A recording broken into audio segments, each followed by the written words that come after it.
Meus prezados irmãos, boa noite. Hoje é dia 19 de junho de 2024, quarta-feira. Estamos iniciando as atividades na Casa Espírita de Abel Sebastião de Almeida, como sempre o fazemos, rogando a Deus, nosso Pai de infinito amor e bondade, a Jesus, nosso querido e amoroso Mestre, amigo incondicional de nossas almas, e a Maria de Nazaré, nossa Mãe Santíssima, que nos envolvam a todos no manto de paz e de amor. Que a nossa psicosfera esteja preparada para todos os trabalhos que se desenvolverão nesta noite. Bem, meus irmãos, como sempre, agradecendo, como deve ser as nossas primeiras palavras de agradecimento por aqui estarmos, pela possibilidade de aqui termos chegado, pelo amparo e sustentação que esta comissão luminosa de Abel Sebastião de Almeida, esses espíritos zelosos, colaboradores e tão ativos, sempre fazem. Muito agradecidos estamos, como sempre. Bem, meus irmãos, então eu não vou me alongar muito. O início das nossas atividades às 19h20 é exatamente para termos um pouco mais de tempo, no desenvolvimento dos trabalhos. Lembrando que não deixem de acessar o nosso site para ter as informações atualizadas do que se passa na nossa casa. Agora eu vou pedir ao nosso irmão Alcir a gentileza de ler uma página preparatória para os trabalhos. Pode deixar.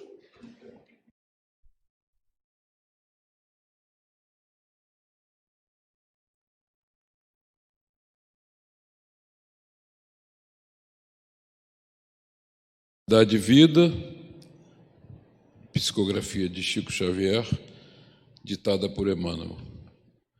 O item é o 64 e intitula-se O Tesouro Maior. Porque onde estiver o vosso tesouro, ali estará também o vosso coração. Lucas, capítulo 12, versículo 34. No mundo, os templos da fé religiosa, desde que consagrados à divindade do Pai, são departamentos da casa infinita de Deus, onde Jesus ministra os seus bens aos corações da terra, independentemente da escola de crença a que se filiam. A essas subdivisões do eterno santuário comparecem os tutelados do Cristo em seus diferentes graus de compreensão. Cada qual instintivamente revela ao Senhor onde coloca seu tesouro. Muitas vezes, por isso mesmo, nos recintos diversos de sua casa, Jesus recebe sem resposta as súplicas de inúmeros crentes de mentalidade infantil, contraditórias ou contraproducentes. O egoísta fala de seu tesouro, exaltando as posses precárias. O avarento refere-se a mesquinhas preocupações. O gozador demonstra apetites insaciáveis. O fanático repete pedidos loucos. Cada qual apresenta seu capricho ferido como sendo a dor maior. Cristo ouve-lhes as solicitações e espera a oportunidade de dar-lhes a conhecer o tesouro imperecível. Ouve em silêncio, porque a erva tenra pede tempo destinado ao processo evolutivo, e espera confiante, porquanto não prescinde da colaboração dos discípulos resolutos e sinceros para a extensão do divino apostolado. No momento adequado, surgem esses ao seu influxo sublime, e a paisagem dos templos se modifica. Não são apenas crentes que comparecem para a rogativa, são trabalhadores decididos que chegam para o trabalho, cheios de coragem, dispostos a morrer para que outros alcancem a vida. Exemplificam a renúncia e o desinteresse, revelam a vontade do Pai em si próprios e, com isso, ampliam no mundo a compreensão do tesouro maior, sintetizado na conquista da luz eterna e do amor universal, que já lhes enriquece o espírito engrandecido. Boa noite.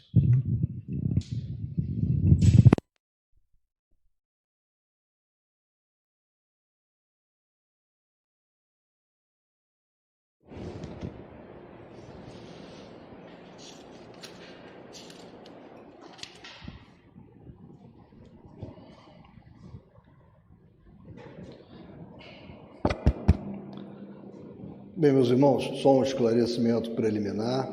Hoje seria o dia de atividade do nosso irmão José Soares. Ele iria tratar do capítulo 9, Lugares Assombrados.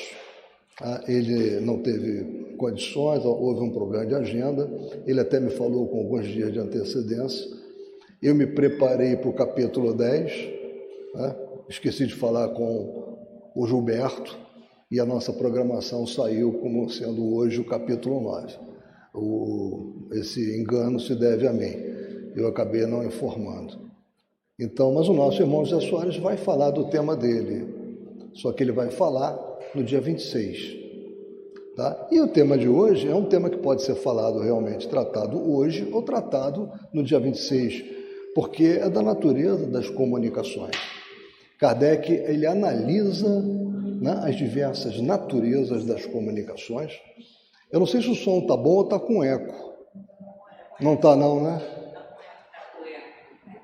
Vocês estão dizendo que está com eco, hein? Então, pessoal, então era isso. Eu fiz essa breve introdução, porque pela programação seria o capítulo 9 e vocês estão vendo o capítulo 10. Né? Então, Kardec, ele classifica nesse capítulo as comunicações. E as classifica em comunicações grosseiras, frívolas, sérias e instrutivas. E esse tema é um tema muito importante para todos nós, que lidamos no campo da mediunidade, que lidamos com a captação das informações que vêm do plano espiritual. Porque nós temos que analisar a qualidade dessas comunicações com muito critério. Porque se nós não tivermos um critério, um filtro consistente, nós podemos muitas vezes prejudicar a própria doutrina espírita como um todo, né, por estarmos divulgando uma informação, que tem uma natureza não confiável. Por isso que Kardec colocou, olha, vamos classificar comunicações recebidas em grosseiras, frívolas, sérias e instrutivas. E ele começa no item 133 e vai até o 138 tratando desse tema. Então ele começa da seguinte forma: dissemos que todo efeito que revela na sua causalidade um ato, ainda que insignificantíssimo, de livre vontade, atesta por essa circunstância a existência de uma causa inteligente. Ou seja, então, qualquer efeito que se possa atribuir, né, uma causa, mesmo que minimamente inteligente, volitiva, decorrente de uma decisão, ela é classificável como inteligente. Assim, um simples movimento de mesa que responda ao nosso pensamento ou manifeste caráter intencional pode ser considerado uma manifestação inteligente. Se a isso houvesse de ficar circunscrito o resultado, só muito secundário interesse nos despertaria. É claro, né? Porque aí nós não teríamos uma comunicação propriamente dita. Era apenas uma mera manifestação inteligente. Né? Então ficaríamos muito restritos se nós só fôssemos dar importância para isso. Mas tudo começou assim. Né? As pesquisas, né, no século XIX, principalmente, elas começaram assim, analisando simples e aparentemente simples manifestações inteligentes. Contudo, já seria alguma coisa o dar-nos a prova de que em tais fenômenos há mais do que uma ação puramente material. Nula, ou pelo menos muito restrita, seria a utilidade prática que daí decorreria. O caso, porém, muda inteiramente de figura quando essa inteligência ganha um desenvolvimento tal, e aí ele vai caminhar para a comunicação. Então, o caso, porém, muda inteiramente de figura quando essa inteligência ganha um desenvolvimento tal, que permite regular e contínua troca de ideias. Já não há, então, simples manifestações inteligentes, mas verdadeiras comunicações. Os meios de que hoje dispomos permitem que as obtenhamos tão extensas, tão explícitas e tão rápidas como as que mantemos com os homens. Então, aqui foi muito importante porque ele deixou claro, ele fez já uma separação, para que nós fiquemos atentos, identificando manifestações apenas inteligentes, né, daquelas manifestações que nós podemos chamar de comunicações, onde há uma troca de ideias. Bem, um exemplo clássico que nós temos, né, de como tudo começou, né, não é o único, né, até porque essas manifestações inteligentes, elas ocorreram muito antes do século XIX, né, mas é do fenômeno de Hydesville, com as irmãs Fox, Margaret, Kate, Leah, né, e tem uma frase muito famosa que é citada pela senhora Fox, porque ela foi interrogada, né? Não só a senhora Fox, o marido dela, eles foram chamados, prestaram depoimentos, né? Porque foi o que aconteceu, aqueles raptos que aconteceram naquela casa, né? Decorrentes de um espírito, né? Que estava fazendo arranhões nas madeiras. Ele começou toda a comunicação dele por arranhões, né? Ela declarou que a filha dela, né?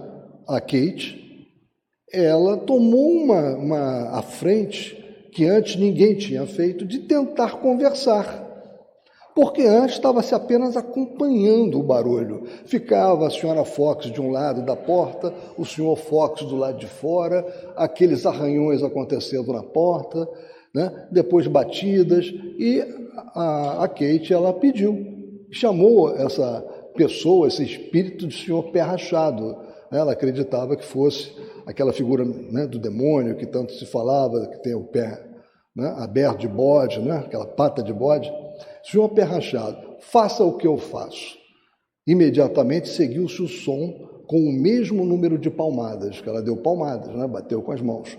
Quando ela parou, o som logo parou. Né? Onde vocês podem ver isso é em História do Espiritismo, de Arthur Conan Doyle, a página 77 seguinte. Está muito bem descrito o fenômeno de Hydesville nessa obra de Arthur Conan Doyle. Vale a pena ser lida. E vocês também podem ter um resumo disso na nossa revista espírita, porque já foi feita uma biografia. Né? Então, vocês também podem ver um resumo, um extrato disso. E continua Kardec. Quem estiver bem compenetrado, segundo a escala espírita, e aí ele está se referindo ao Livro dos Espíritos, questões 100, na questão 100, da variedade infinita que apresentam os espíritos, sob o duplo aspecto da inteligência e da moralidade, facilmente se convencerá de que há de haver diferença entre as suas comunicações, que estas hão de refletir a elevação ou a baixeza de suas ideias, o saber e a ignorância deles, seus vícios e suas virtudes, que, numa palavra, elas não se hão de assemelhar mais do que as dos homens. Desde os selvagens até o mais ilustrado europeu. Em 4 categorias principais se podem grupar os matizes que apresentam. Segundo os seus caracteres mais acentuados, elas se dividem em grosseiras, frívolas, sérias e instrutivas. Então, essas são as características, é a taxonomia criada por Allan Kardec. O senhor Allan Kardec criou essas 4 características, né? Esses 4 steps. E por que será, né? Por que isso é mais do que intuitivo? Não é? Kardec era de uma lógica muito grande, ele era um pesquisador. Né? Por que ele disse que é normal, temos que admitir que vai acontecer isso? Por que é normal achar que nem todas as comunicações serão instrutivas, nem todas as comunicações serão sérias, algumas poderão ser frívolas e tantas outras poderão ser instrutivas? Por que será que é fácil assegurarmos isso? Alguém gostaria de... Os espíritos são diferentes, cada um com a sua característica, cada um com o seu grau oral, né? E então, na hora das comunicações, naturalmente, isso vai aparecer, né? Vai se verificar. Exatamente. Porque os espíritos nada mais são do que, né? Somos nós no plano espiritual. Então, nós temos as nossas deficiências, temos os nossos atrasos e evoluções típicos. Quando nós formos para o plano espiritual, apesar de se desdobrar para nós uma série de conhecimentos e de experiências que hoje estão no nosso perispírito e não estão presentes na nossa memória ativa, nós não somos conhecedores de tudo. Né? Então, nós poderíamos errar, nós poderíamos fracassar ao analisar um problema. Então, é normal que as comunicações possam se apresentar com essas características: grosseria, frivolidade, seriedade e a característica de serem instrutivas.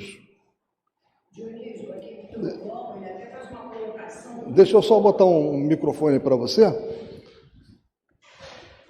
para poder ser captado melhor, né? Uma colocação muito boa, porque ele diz o seguinte: quando eu falei os espíritos, ele fez uma explicação que eu ainda não tinha ouvido, né? Que normalmente nós não nos consideramos como espíritos, mas nós somos espíritos. Quem então, até no capítulo anterior isso, né? Quem é que faz a colocação? Aquele trovão, como é o nome dele, Kátia? Kátia que me indicou até para ouvir. Não sei o que é trovão. Aliás, ele é igualzinho ao Dr. Cilo, o rosto dele fisicamente. Uhum.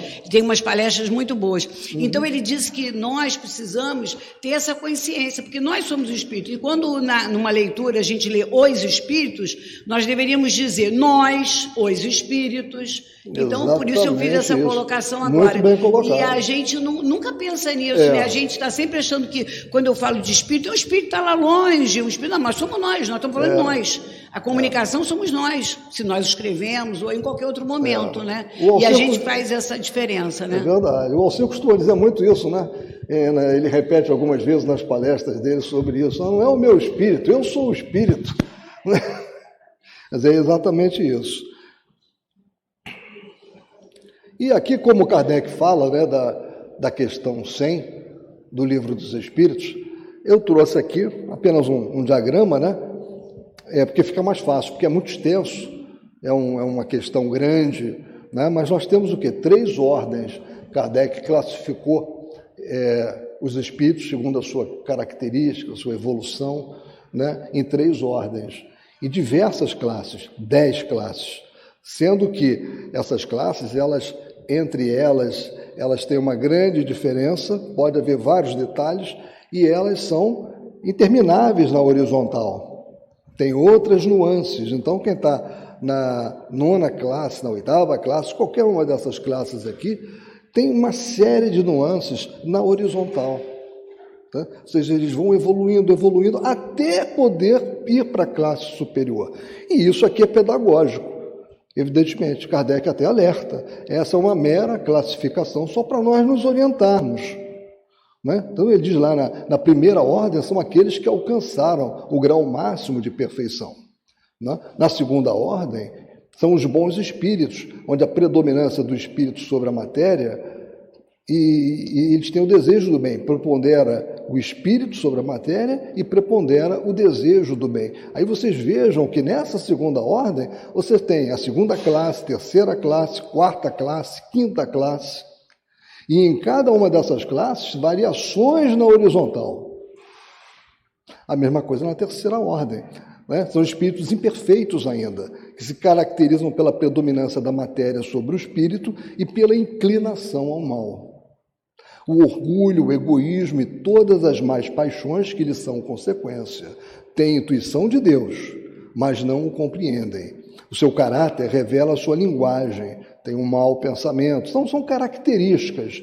Evidentemente que dentro dessa ordem você tem a 6ª, 7ª, 8ª, 9ª e a 10ª classe. Então, há diversas variações. Então, por que isso é importante, né? Tudo que Kardec fez está amarrado. Né? Se nós pensarmos bem, todas as obras da codificação, elas estão fechadas no Livro dos Espíritos. Nós temos no Livro dos Espíritos o Evangelho segundo o Espiritismo, nós temos no Livro dos Espíritos o Livro dos Médiuns, Temos no livro dos Espíritos o Evangelho, o céu e o inferno. Temos no livro dos Espíritos a Gênese. Tá, de uma forma mais sintetizada, de uma forma mais global, mas ali está, no livro dos Espíritos, está toda a parte estrutural.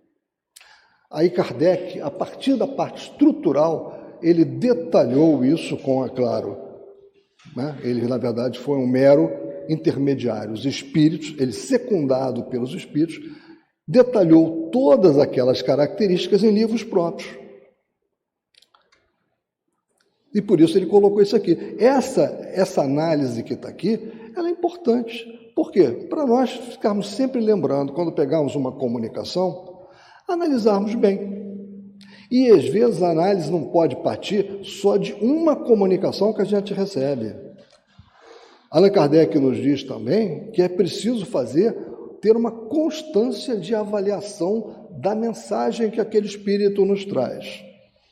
É só através dessa constância que nós podemos realmente avaliar se aquele espírito é um espírito sério, se aquele espírito é um espírito fascinador, né, que está querendo nos fascinar ou não, se ele é zombeteiro. Por quê? Porque nós temos todas essas classes aqui de espíritos que podem entrar em contato conosco. E a questão 134? Comunicações grosseiras. Ele parte então das grosseiras. São as concebidas em termos que chocam o decoro. Só podem provir de espíritos de baixa estofa, ainda cobertos de todas as impurezas da matéria. E em nada diferem das que provenham de homens viciosos e grosseiros. Repugnam a quem quer que não seja inteiramente baldo de toda a delicadeza de sentimentos, pela razão de que, acordemente com o caráter dos espíritos, elas serão triviais, ignóbeis, obscenas, insolentes, arrogantes, malévolas e mesmo ímpias.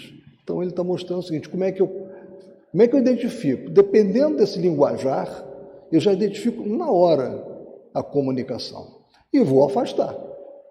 Não vou dar tratamento àquela comunicação, porque ela não é séria.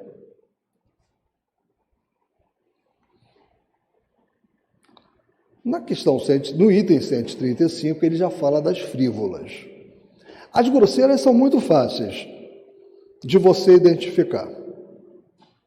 Agora vamos para as frívolas. Nós vamos começar a ver que vai havendo uma dificuldade maior para identificar a natureza da comunicação. A grosseira é fácil. Vamos ver o que ele nos diz das frívolas. Emanam de espíritos levianos, zombeteiros ou brincalhões, antes maliciosos do que maus, e que nenhuma importância ligam ao que dizem.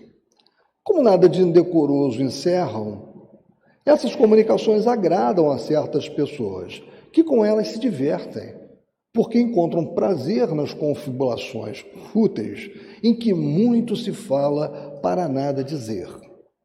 Tais espíritos saem-se às vezes com tiradas espirituosas e mordazes e, por entre facécias vulgares, dizem não raro duras verdades, que quase sempre ferem com justeza.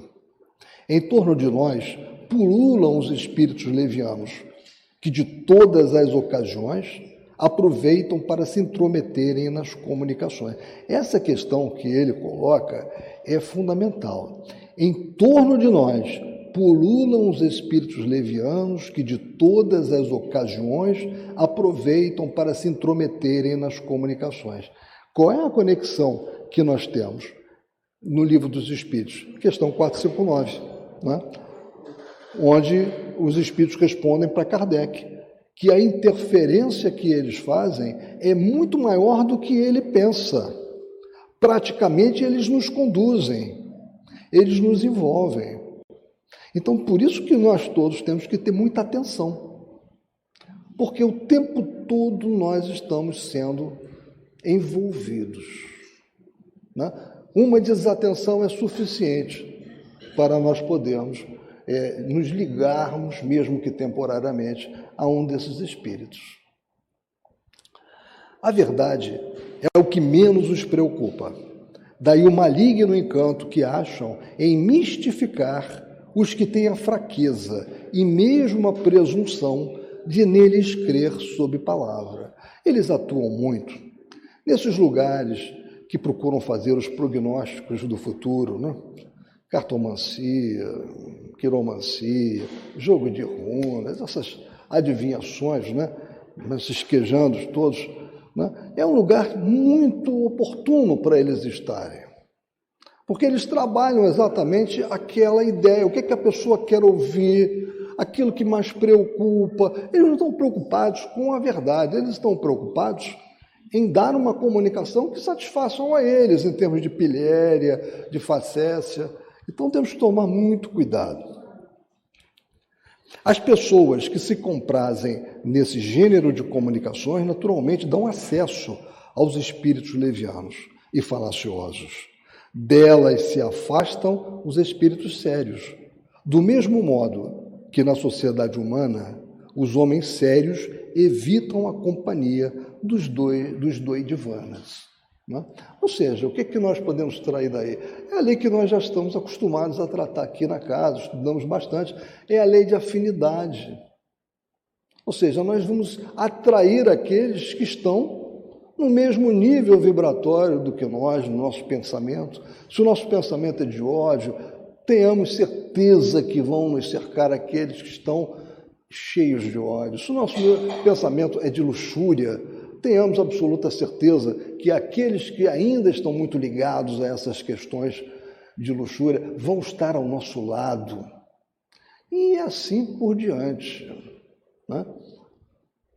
Então, muito cuidado. E aí isso tem a ver com o quê? Com a comunicação. Esse capítulo trata da comunicação e identificação da característica da comunicação. E agora Kardec entra na questão 136, na questão das comunicações sérias. Aí eu pergunto para vocês, toda comunicação séria, ela é uma comunicação instrutiva?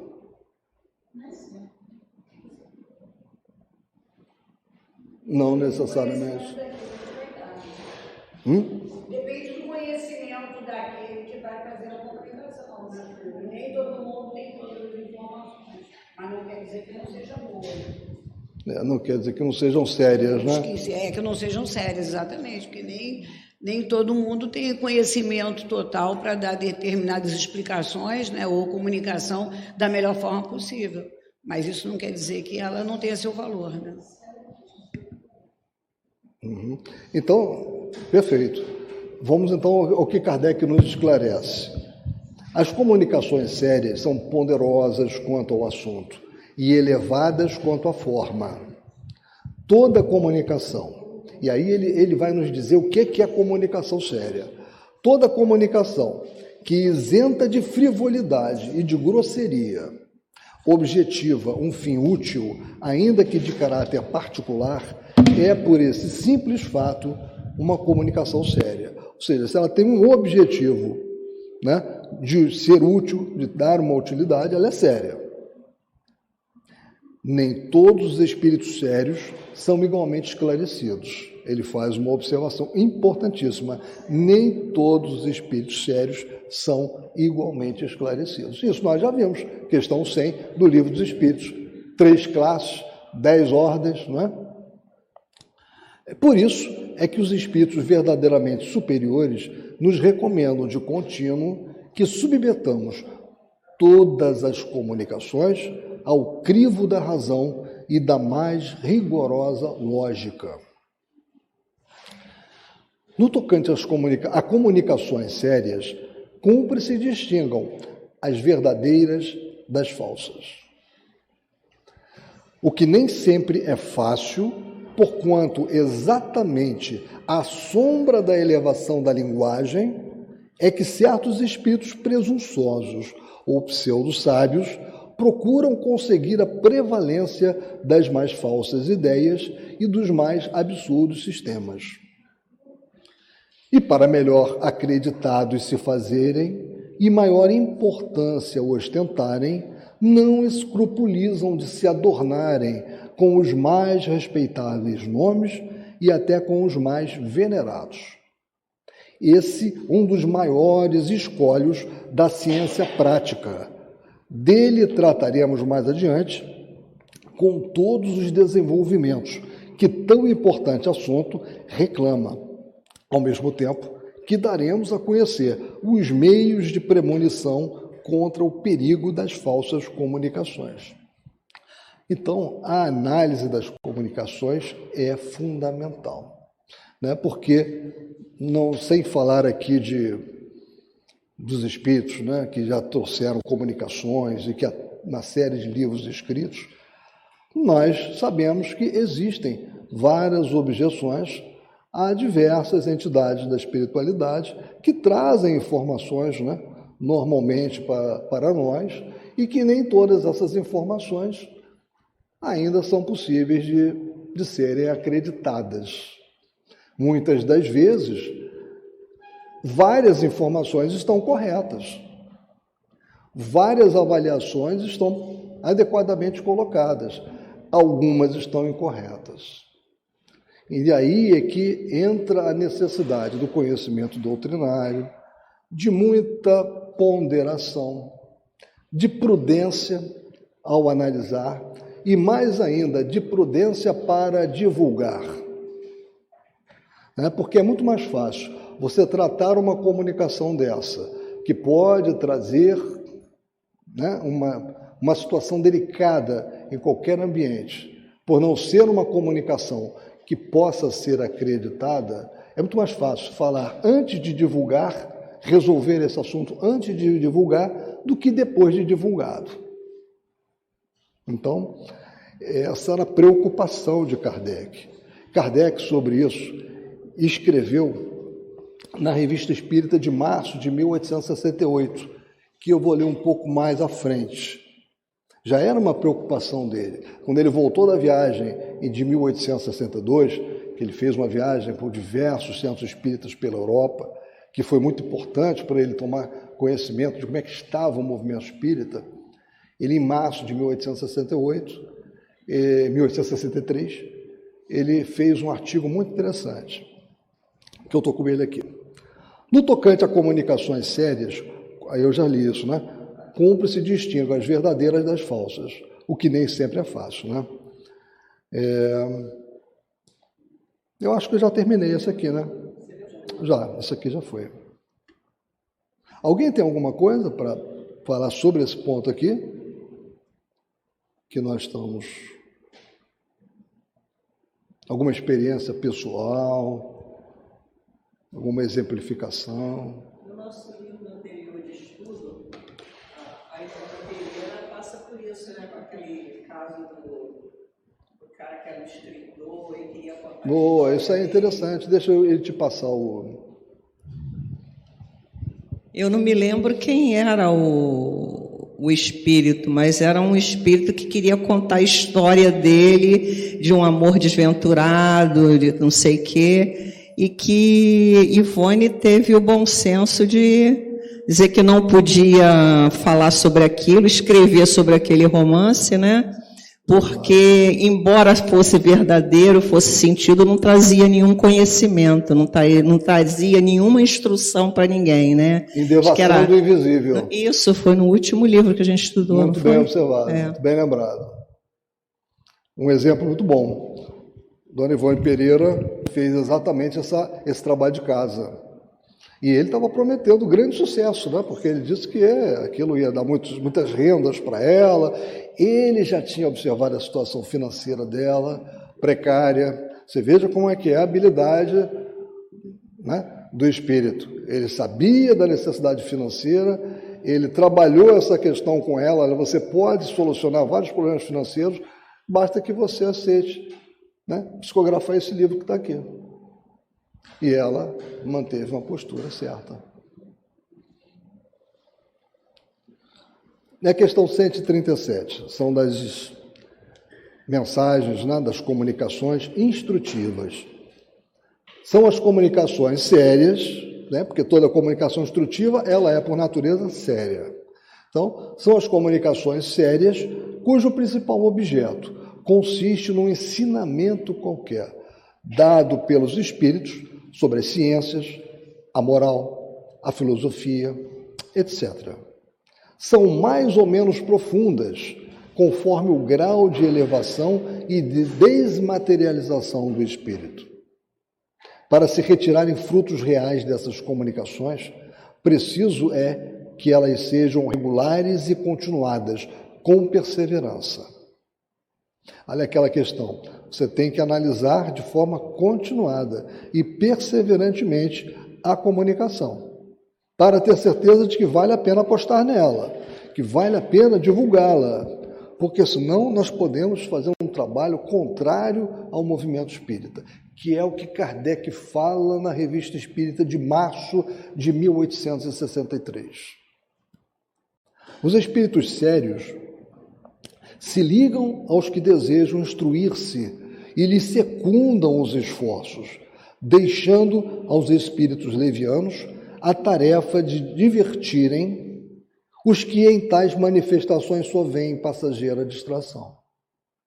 Unicamente pela regularidade e frequência daquelas comunicações se pode apreciar o valor moral e intelectual dos espíritos que as dão e a confiança que eles merecem. Se para julgar os homens se necessita de experiência, muito mais ainda é esta necessária para se julgarem os espíritos. São alertas muito importantes. E nós estamos exatamente com essa incumbência. Nós estamos trabalhando na quarta-feira o quê? Estudo do Livro dos Médiuns. É um livro que tem que nos acompanhar sempre. Aqui existe um grupo de desenvolvimento mediúnico, um grupo de prática de dialogação fraterna, e principalmente no grupo de desenvolvimento mediúnico, onde eclodem essas comunicações, onde normalmente, via de regra, elas podem surgir, até porque um ambiente apropriado é de um ambiente de desenvolvimento mediúnico. É por isso que é importante que aquele que conduz já seja um espírita já com bastante conhecimento da doutrina, de longo curso na doutrina espírita, capaz de ponderar, de analisar, de não se entusiasmar imediatamente com uma mensagem que aparentemente seja grandiloquente, porque ele vai fazer isso, ele vai fazer esse processo que Kardec disse, verifique mais de uma vez, acompanhe, para você poder chegar a uma conclusão. Qualificando de instrutivas as comunicações, supomos-las verdadeiras, pois o que não for verdadeiro não pode ser instrutivo, ainda que dito na mais imponente linguagem.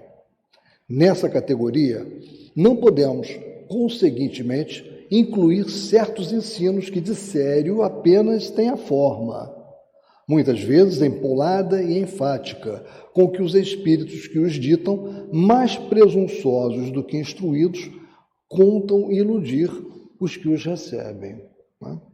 Então, nós temos no meio espírita alguns exemplos, que não vale a pena trazermos aqui, porque não é para nós criarmos aqui discussão sobre uma posição A, sobre uma posição B, mas nós temos alguns livros que foram editados, com determinadas argumentações muito plausíveis, aparentemente. Mas quando você analisa a fundo, não são possíveis de serem adotadas.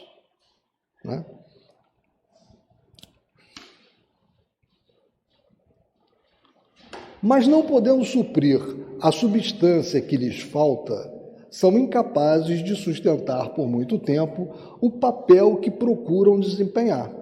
A breve trecho, traem-se pondo a nu a sua fraqueza, desde que alguma sequência tenham os seus ditados ou que eles sejam levados aos seus últimos redutos. Então, é o cuidado que Kardec nos pede, requer a todos nós. E o item 138. São variadíssimos os meios de comunicação, atuando sobre os nossos órgãos e sobre todos os nossos sentidos.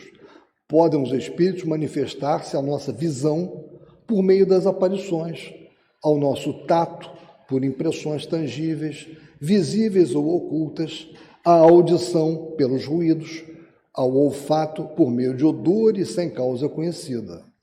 Este último modo de manifestação, se bem muito real, é incontestavelmente o mais incerto, pelas múltiplas causas que podem induzir em erro. O palestrante de segunda-feira, o Márlio Lanha, até comentou sobre odores, né? Ele até fez essa menção ao odor, mas toma cuidado porque pode ser o desodorante que esteja vencido. Ele alertou para isso, então a gente tem que tomar um certo cuidado, de fato.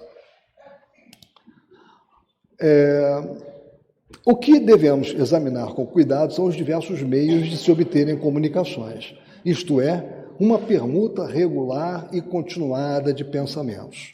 Esses meios são as pancadas, a palavra e a escrita. Estudá-los-emos em capítulos especiais. No capítulo 11 já vai se estudar, vai se iniciar esse estudo, porque no capítulo 11 já fala da sematologia e da tipologia.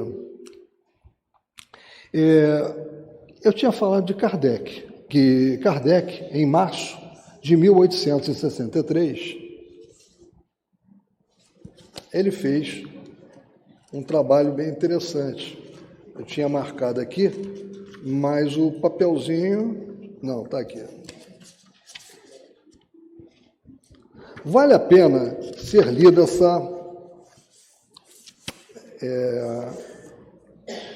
essa mensagem de Kardec. Ele intitulou de Falsos Irmãos e Amigos Ineptos. Como eu disse, ele tinha voltado de uma viagem em 1862, grande, que ele fez pela Europa, percorrendo os centros espíritas. Tem até um livro interessante que fala, que é intitulado Viagem Espírita 1862. E ele viu uma série de coisas. Viu procedimentos muito elogiáveis e viu procedimentos errados e que acabavam provocando um mal para a divulgação do espiritismo. Apesar daqueles que estavam ali fazendo aquilo, não estavam falando por maldade. Por isso que ele diz falsos irmãos e amigos ineptos, ou seja, inábeis, não preparados. Eu não vou ler tudo porque é muito grande e é muito desgastante para quem tem que ficar ouvindo.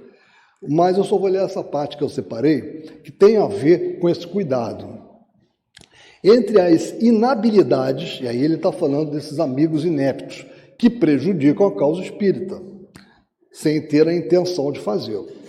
Entre as inabilidades colocam-se em primeira linha as publicações intempestivas ou excêntricas, por serem fatos de maior repercussão. É aquilo que eu falei, é mais fácil você contornar um problema antes de divulgar do que depois de divulgar. Então, e é o que Kardec está nos alertando aqui. Nenhum espírita ignora que os espíritos estão longe de possuir a ciência suprema. E aqui ele fala, ele nos alerta, olha, eles têm dificuldade também, eles não conhecem tudo. Temos que tomar cuidado com as mensagens que recebemos, avaliar bem. Então ele diz, nenhum espírita ignora que os espíritos estão longe de possuir a ciência suprema. Muitos, dentre eles, sabem menos que certos homens. E como certos homens também, têm a pretensão de saber tudo. E nós sabemos, é assim.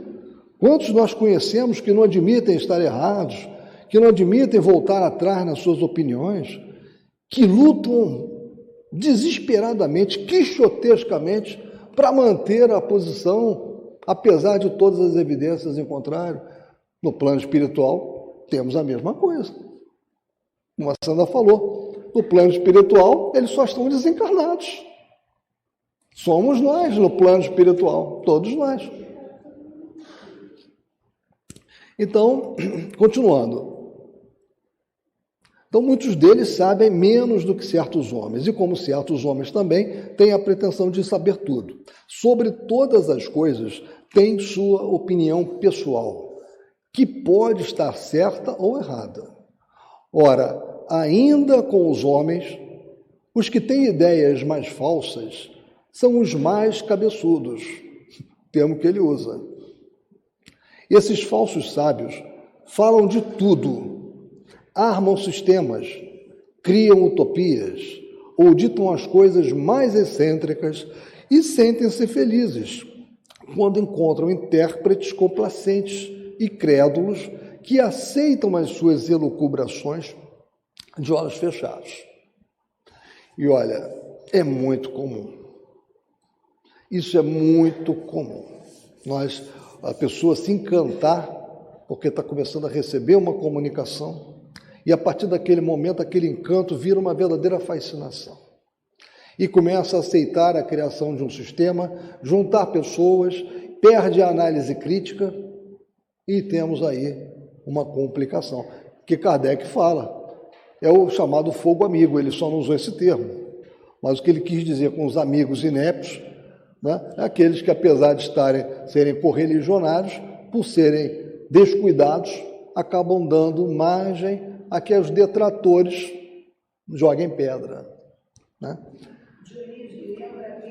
Aquela parte do filme de Paulo, quando o João... Ele já vai ter... Não, é bom porque aí todo mundo escuta também. Tem aquela parte do filme do Divaldo, né? Que quando ele escreve todas aquelas mensagens, né? Era uma quantidade, ele estava pronto, guardando aquilo tudo bonitinho, pronto para formar um livro de mensagens, né? Todo orgulhoso. E aí Joana chega lá e fala para ele, olha, pega tudo e bota fogo. Exatamente. Agora que você vai começar a estudar. Exatamente, bem observado. Né, eu lembro dessa passagem. Com o que você está falando agora, né? Exatamente. Ele ia começar ainda, ele crente que estava maravilhado com aquilo tudo, que já tinha recebido, era o cara que mais escrevia e descobriu que não era. E como é difícil para o médium controlar o orgulho, a vaidade, porque talvez isso tenha sido exatamente para mostrar a ele, olha, não seja vaidoso. Exatamente, ela deixou ir até o fim. Né? Você é apenas um medianeiro, você não tem nada demais, você é um instrumento. Né? É bem lembrado, bem observado.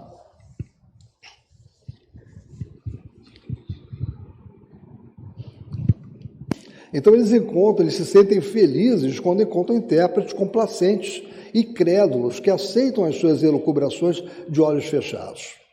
Tais publicações têm inconvenientes muito graves, porque o próprio médium enganado, seduzido muitas vezes por um nome apócrifo, as dá como coisas sérias, e a crítica se apodera delas para denegrir o espiritismo, ao passo que, com menos presunção, bastaria ter se aconselhado com os colegas para ser esclarecido. Ou seja, por isso que é importante conversar. Nós estamos no desenvolvimento mediúnico. É muito importante nós conversarmos. Conversarmos com a dirigente dos trabalhos, com aquelas que estão junto com a dirigente trabalhando também com mais experiência no trabalho. Compartilharmos o que está acontecendo. Porque é o que Kardec oferece aqui de orientação. Não fiquem sozinhos. Compartilhem, analisem com outras pessoas. Então, ele diz, bastaria ter se aconselhado com os colegas para ser esclarecido. É muito raro que, neste caso, o médium não ceda às injunções de um espírito que, ainda como certos homens, quer ser publicado a qualquer preço. Olha o que a Marisa lembrou aí, né? Dona Ivane Pereira, como ela foi ali tentada por aquele espírito. Isso aqui foi publicado em março de 1863. Atualíssimo. Com mais experiência, ele saberia que os espíritos verdadeiramente superiores aconselham, mas nem impõem, nem adulam jamais, e que toda prescrição imperiosa é um sinal suspeito. Então, olha só a dica dele. Toda prescrição imperiosa é um sinal suspeito. Quando o espiritismo estiver completamente assente e conhecido, as publicações desta natureza não terão mais inconvenientes que os maus tratados de ciência em nossos dias. Mas no começo, repetimos-lo, elas têm um lado muito prejudicial. Assim, em se tratando de publicidade, toda circunspecção é pouca e não se calcularia com bastante cuidado o efeito que talvez produzisse sobre o leitor. Em resumo, é um grave erro crer-se obrigado a publicar tudo quanto ditam os espíritos, porque se há os bons e esclarecidos, também os há maus e ignorantes. Importa fazer uma escolha muito rigorosa de suas comunicações, afastar tudo quanto for inútil, insignificante, falso ou de natureza a produzir má impressão. É necessário semear sem dúvida, mas semear boa semente e em tempo oportuno. Isso aqui é um caminho muito importante para o dirigente de um desenvolvimento mediúnico. Muitas vezes as pessoas acham um dirigente de desenvolvimento mediúnico, não estou dizendo que é o nosso caso aqui não, estou falando de forma genérica, antipático, que fica travando as coisas, que bloqueia muito. Não, ele quando é cioso do seu compromisso com a casa e com a causa, ele tem que ser prudente.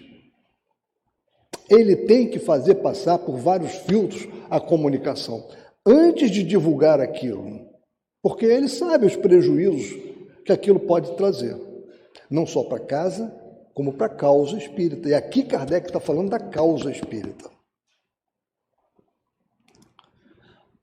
Aqui aí Kardec começa a falar dos falsos irmãos, que é um outro aspecto também muito interessante, que ele aborda aqui, mas não tem a ver com o nosso estudo, né? A nossa preocupação. E alguém gostaria de fazer uso da palavra também, falar mais alguma coisa sobre isso, uma experiência que tenha vivido? Pode ser aqui na casa, pode ser fora da nossa casa, né? Nem todas as experiências se passam dentro da casa de Abel Sebastião de Almeida, né? Tem várias que nós conhecemos, passam, às vezes a gente lê num noticioso, né? E eu trouxe aqui uma nota de Herculano Pires. Herculano, eu peguei... Alguém quer falar? No episódio Porra, Elizabeth, que nós estávamos na mesa e jogaram um lápis, como se estivesse jogando um lápis. Eu não sei se vocês lembram desse momento. Não é? Teve aquele barulho. O som tá bom, gente? Nós estávamos trabalhando com um livro que eu não me recordo agora, e ele teve que ser trocado também por isso. Teve tinha aquele menino, o Márcio, né? Aí eu lembro que eu estava de olho fechado, eu abri assim, fiquei olhando.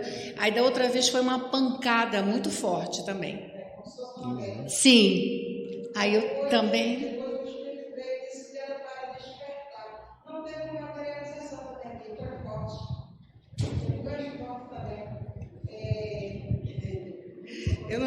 Eu não quis falar no dia da aula sobre transporte, não, porque ia complicar. Mas teve um transporte, foi feito de uma pedra que ainda ficava com areia, entendeu? O espírito chegou e disse assim, que no final da sessão ele iria deixar um presente. E eu achei que era uma comunicação, que era o espírito que ia trazer, porque da outra vez ele tinha sido condutor, com a permissão do irmão Abel, para que a gente recebesse uma comunicação da Amália Domingos Soler. Então, quando ele falou que ia trazer um presente, aí vai ser um outro espírito, né? Outra comunicação. Aí, no final, já estava acabando a sessão e o Márcio, eu estava até conversando com o Gilberto, e o Márcio começou a me puxar, disse assim, Márcio, estou conversando com o Gilberto, e disse assim, olha a mesa, olha a mesa. Quando eu olhei, estava lá uma pedra rosa, entendeu? No meio assim do nosso lado, né? Que tinha exatamente o presente que ele tinha trazido. E na outra sessão, ele falou que realmente tinha feito um transporte. Claro, utilizando a mediunidade do Márcio. Aí a gente perguntou, né? Ele disse assim, é porque as pessoas estão muito incrédulas. Isso aqui são coisas que eu não falei naquele dia porque ia complicar. Essas questões aqui já eram para a gente ter passado à frente, mas as pessoas acham que isso aqui é história da carochinha. Por isso, houve aquele barulho, houve o lápis e agora a gente fez uma materialização, quer dizer, um transporte de uma pedra. Tivemos um fenômeno de transporte, né? Tivemos um fenômeno de transporte, né? Nosso irmão José Soares falou sobre isso aqui, né? E a pedra está lá comigo. Está com você até hoje, né? Interessante. Foi bem interessante. Dentro da casa de Abel Sebastião de Almeida, né? Interessante. Agora que eu já falei, da próxima vez eu trago para você. Você podia fazer um artigo pequeno para a nossa revista. Para deixar registrado essa ocorrência. Poxa, tá, é bem ilustrativo, né? Fala, Alcir. Não, tá você. Bem, pessoal, aí o livro que eu trabalhei foi o livro da FEB, né? Eu fui na LAC, o livro dos médiuns da LAC, ele foi, o tradutor foi o Herculano Pires. O Herculano Pires, ele fez muitas notas, né? Então, com relação a esse capítulo, o Herculano Pires fez essa nota que está aqui. Eu gosto sempre de citar o Herculano, porque o Herculano é uma referência para todos nós, né? É uma pessoa que sempre foi muito cuidadosa com a doutrina espírita, né? Não sair da linha doutrinária, e isso é muito importante. Antes de eu falar aqui sobre o que o Herculano nos orienta sobre esse capítulo, essa questão de nós não sairmos da linha doutrinária, ela é fundamental. Eu tive a oportunidade, eu nunca cito nomes e não faço questão de fazer isso, nem devo, né? Mas tive a oportunidade de, nessa semana, conversar com uma pessoa que disse discordar da FEB com relação a um tema que é um tema muito importante, né? Na sociedade, e que tem, claro que a doutrina espírita, ela trata desse tema. E essa pessoa, esse irmão nosso, né, ele queria falar sobre esse tema, mas com uma discordância da FEB, quando a FEB está exatamente tratando do tema como ele tem que ser tratado, né, dentro dos seus limites estabelecidos. Então, eu tive até uma oportunidade de conversar com esse nosso irmão, um irmão importante, colaborador, né, mas nós temos que tomar esse cuidado de não sairmos, né, da doutrina espírita. Cada um de nós é livre pensador. Nós saímos da casa espírita, temos uma responsabilidade total e absoluta com relação aos nossos entendimentos, né, e às nossas práticas. Evidentemente, nosso irmão na segunda-feira, Márlio Lanha, que veio aqui, ele falou muito bem sobre várias coisas. Ele trouxe uma forma de falar para nós sobre as nossas escolhas, que ele disse o seguinte: todos nós temos crenças e valores. Então, todas as nossas escolhas, disse ele, e falou muito bem, são baseadas nas nossas crenças e nos nossos valores, e as nossas crenças são limitantes, apesar de muitas vezes nós reconhecemos o valor das coisas. E quando as crenças são limitantes, nós não tomamos as providências, muitas vezes, que poderiam ser tomadas, né? Então, baseado nesse sistema, aqui dentro, o sistema é o sistema espírita, né? E nós podemos pegar qualquer assunto, tratar aqui dentro. Claro, a doutrina espírita não nos impede disso, o movimento espírita não nos impede, mas tratemos o assunto dentro da ótica espírita, sem nos afastarmos, independente das nossas convicções. Diga, Edna, o Alcir está com a...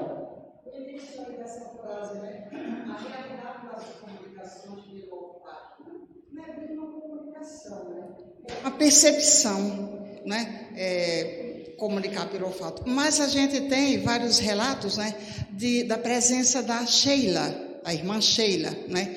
Onde ela se apresenta, todo mundo percebe, porque o perfume de rosa se espalha no ar, entendeu? Então, essa já é uma característica desse espírito.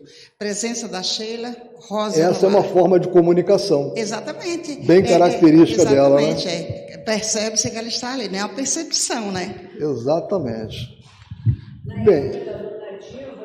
sim, ele vai te trazer, é importante. Né? Parece que é bobagem, mas não. Porque as outras pessoas... Eu mesmo tenho dificuldade, às vezes, eu daqui, se não tiver um microfone lá atrás, eu não consigo entender. Na época da Dona Diva, que ela ainda estava aqui presente conosco, um trabalho, né, que ela ainda está conosco, mas no trabalho de quarta-feira, não sei se Valéria lembra, e Gesilda também, nós tivemos também esse tipo de comunicação do irmãozinho, aí você falou sobre os odores, né, naquele finalzinho do texto, e aí era um cheiro de... Nem naftalina não, como é que ele coloca nos cadáveres para... Formol. E o cheiro foi muito forte, né? E eu senti, mas fiquei intimidada de falar. Como eu vou falar isso na mesa? Porque aí são aqueles nossos problemas enquanto médios, né? Que se a gente se olhar como espírito, a gente até vai falar, mas se a gente se olha como, né, um aprendiz, não sei nada e tal, como é que a pessoa vai dizer? E aí eu fiquei assim, preocupada, mas eu falei, não, eu vou falar. E falei, eu estava sentindo um cheiro muito forte. E o irmãozinho que estava ali trazendo aquele cheiro, era um irmãozinho que estava lá no lugar onde ficam necrotério não, no ML. Aí ele mostra, ele faz uma descrição. E aí, nesse dia, eu não me lembro qual foi o médium, Dona Diva concordou, falou que sentia, quando eu acabei de falar, ela disse que ela sentiu exato, não sei se a Valéria lembra disso, que ela sentiu realmente esse cheiro. E eram daqueles irmãozinhos de lá. Mas eles não tinham vindo fazer nada demais, eles queriam auxílio, queriam ajuda. E assim, enquanto médium, eu não percebia onde era o local para escrever numa mesa e colocar ele no tal lugar, assim, né? Mas não soube dizer. Mas eles vieram aqui e fizeram a sua comunicação através desse cheiro, desse formol, mostrando para a gente que eram irmãos desencarnados. Foi uma coisa muito, assim... Alcia, tem também lá. Bem interessante essa colocação da Sandra. E aderente ao que nós estamos estudando aqui, Kardec nos alerta para isso. É uma comunicação que já identifica. A Ana também. Que fase ele está, onde ele está, é a nossa prece para tentar criar o segundo. Tenho dúvida disso. A Ana também, numa desobsessão, inclusive, que ela estava com você, Gesilda. Ela também sentiu um cheiro muito desagradável com o espírito que ela estava recebendo para ser doutrinada na mesa. Era um cheiro muito desagradável. Isso diz muita coisa, né? Você vê, ela sentiu um cheiro de formol, isso já diz que você já pode ter uma ideia de onde ele pode estar. Acho que a Edna também quer falar. Corroborando com o que a Sandra estava falando, que essa questão do cheiro do formol, né? A gente constata muito isso nas cirurgias espirituais, né? Dependendo da também sensibilidade do médium, né? Ele sente muito na hora da cirurgia, principalmente quando essa cirurgia é feita em casa, né? Se espalha na hora da cirurgia um cheiro de formol pelo quarto, e nos curativos subsequentes também isso acontece. Entendi. Cheiro de éter, né? Formol, éter, isso. Exatamente. Fala, Gesilda vai falar aqui. Espera aí, Gesilda, só um minutinho. A experiência foi interessante, porque a nossa querida e saudosa Marli, que trabalhou aqui no campo da psicologia, no Bazar, ela no Banco Central dirigia toda a parte de psicologia do Banco Central, atendendo pessoas em situação, o alcoolismo, pessoas que vinham muito perturbadas, e ela sabia endereçar para os locais corretos. E ela me colocou nisso, assim, tentando ajudar no campo espiritual. Então, às vezes, está subindo alguém para você que ela acha que na televisão tem umas entidades que choram, umas coisas do Arco da Velha, mas eu trazia para cá, e o nome e tal. Uma dessas pessoas ela chegou com sentia o tempo todo um cheiro de carne e putrefação. Uma coisa horrível e que ela ficou... Deve ser horrível. Aí eu fiz o que eu tinha que fazer. Eu trouxe ela para cá, né, o nomezinho dela colocado, e ela foi se libertando disso. Aí, no outro dia, encontrei com ela. E isso era a única possibilidade, porque você não ia resolver no campo da psicologia. Não ia mesmo, porque a entidade estava ali. É o problema espiritual. E ela estava vivendo muito mal, pensando até em suicídio, que ela não conseguia se libertar desse cheiro. E trazendo-a para cá, passes e tudo, graças a Deus, ela ficou muito bem. Um irmão, né, que estava ali acompanhando Exatamente. ela e exalando aquele odor, né? Exatamente.